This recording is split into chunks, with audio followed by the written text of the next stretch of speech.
Se cumple hoy un año de la invasión de Rusia a Ucrania. Vamos a tratar de analizar en qué está el conflicto, cuáles son las perspectivas y cuáles son, digamos, también las expectativas respecto del involucramiento de otras naciones en este conflicto armado que ha dejado ya miles de víctimas. El doctor Marcelo Montes es doctor y además magíster en Relaciones Internacionales y tiene la gentileza de charlar con nosotros en esta edición de Bionoticias.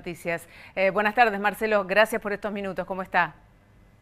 Buenas tardes. Muchas gracias por la invitación. Por favor. Bueno, ¿qué lectura podemos estar haciendo de esto que lleva un año de enfrentamiento armado, un conflicto que comenzó y que muchos vaticinaban iba a ser algo de algunos días nada más o a lo sumo algunas semanas?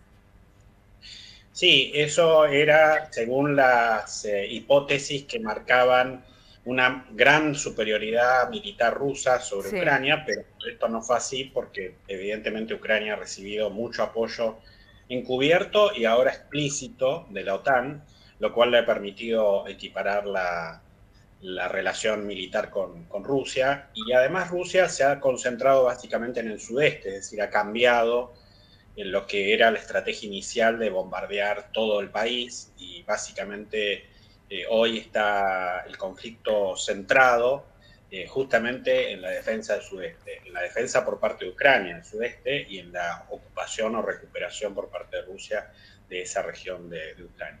Bien, usted acaba de mencionar a la OTAN. Digo, ¿qué rol ha cumplido tanto la OTAN como la ONU y el concierto internacional de naciones en este conflicto?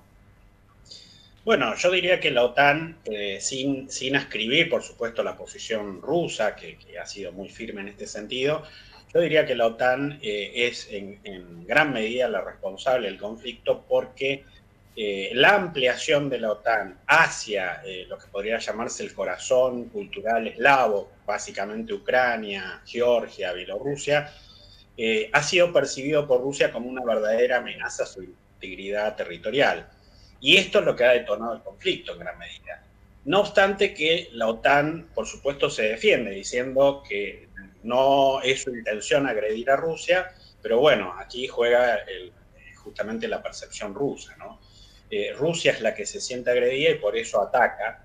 Y Ucrania podría decirse que es básicamente el ariete que ha usado la OTAN para ofender, si se quiere, a Rusia, aunque por supuesto la lectura que nosotros hacemos aquí es diametralmente distinta, o sea, nosotros percibimos que Rusia es la agresora y Ucrania es la víctima. Y respecto a la ONU, bueno, la ONU ha ocupado un papel bastante triste en este conflicto, como en muchos otros, sobre todo a lo largo de la década del 2000, porque su inacción ha impedido que este conflicto precisamente pueda evitarse. Si la ONU hubiera actuado diplomáticamente con todos los resortes que tiene, esta guerra era absolutamente evitable. Bien, estamos ante una guerra empantanada, en una guerra que con un final incierto en cuanto a resultado y a tiempo. Lamentablemente sí. ¿Y por qué? Bueno, porque Rusia quiere, pero no puede, y Ucrania, yo diría que más allá de que con la ayuda de la OTAN esto le permite defender en parte el resto del territorio, tampoco puede contra Rusia. Entonces, realmente está empantanada la guerra. Y yo diría que en las próximas semanas y meses, si no llega a haber una contraofensiva rusa o no llega a haber una ayuda militar de la OTAN, por ejemplo, en cobertura aérea a Ucrania, esta guerra va a seguir lamentablemente.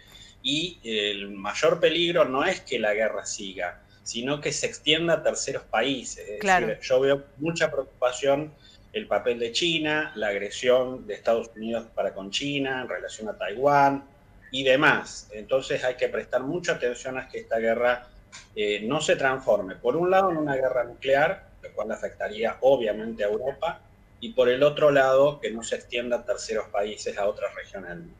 Bien, sí, este es el verdadero temor, ¿no? Que enemigos ancestrales aprovechen, digamos, o tomen ventaja de este conflicto bélico para tratar de dirimir otras cuestiones, ¿no? Que no tengan que ver precisamente con el conflicto en sí mismo.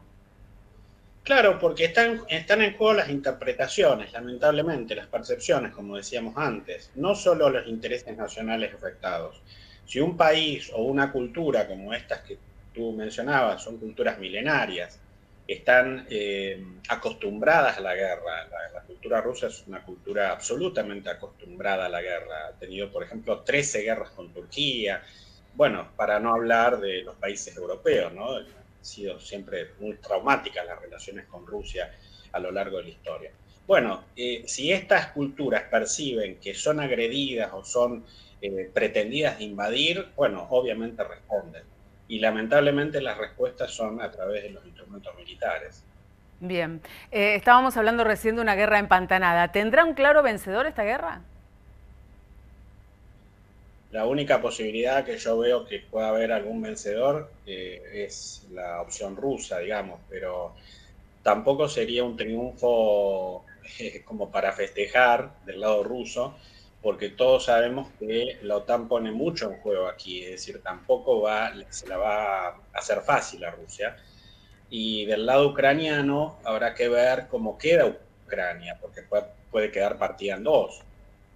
Se dice que hasta Polonia podría tener alguna intención o ambición geopolítica sobre la parte de Ucrania que queda en pie, digamos, que sería el oeste. Entonces, si Polonia se apropia de Ucrania, allí Rusia, el temor de una invasión de la OTAN y demás, queda expuesta, porque te imaginarás que Polonia es parte de la OTAN, no es Ucrania, que Claro. aún no es parte. Bien, se ha conocido hoy, a cumplirse un año de la invasión, un comunicado por parte de Cancillería Argentina respecto de este conflicto bélico. ¿Cuál es su opinión respecto a la postura que ha adoptado Argentina desde el inicio de las acciones allí en Ucrania?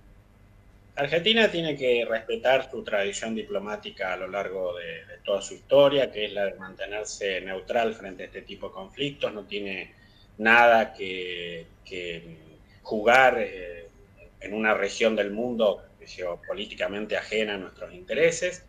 Y eventualmente hasta podría sacar alguna tajada desde el punto de vista comercial, porque todos sabemos de las sanciones que ha aplicado Europa y Estados Unidos, que van a seguir sobre Rusia, y esto podría permitirle a la Argentina, no solamente con Rusia, sino también con la misma Ucrania, brindar toda su asistencia, incluso alimentaria y demás, aprovechar la apertura de ciertos mercados. Es decir, Argentina con la neutralidad gana mucho más que jugando a defender alguno de los dos roles, que por supuesto son indefendibles, porque en una guerra las dos partes son responsables.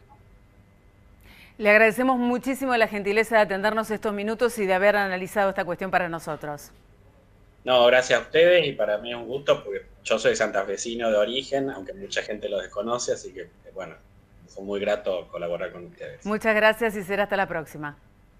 Gracias a ustedes. El diálogo con el doctor y magíster en Relaciones Internacionales Marcelo Montes, cuando se cumple un año de la invasión rusa a Ucrania.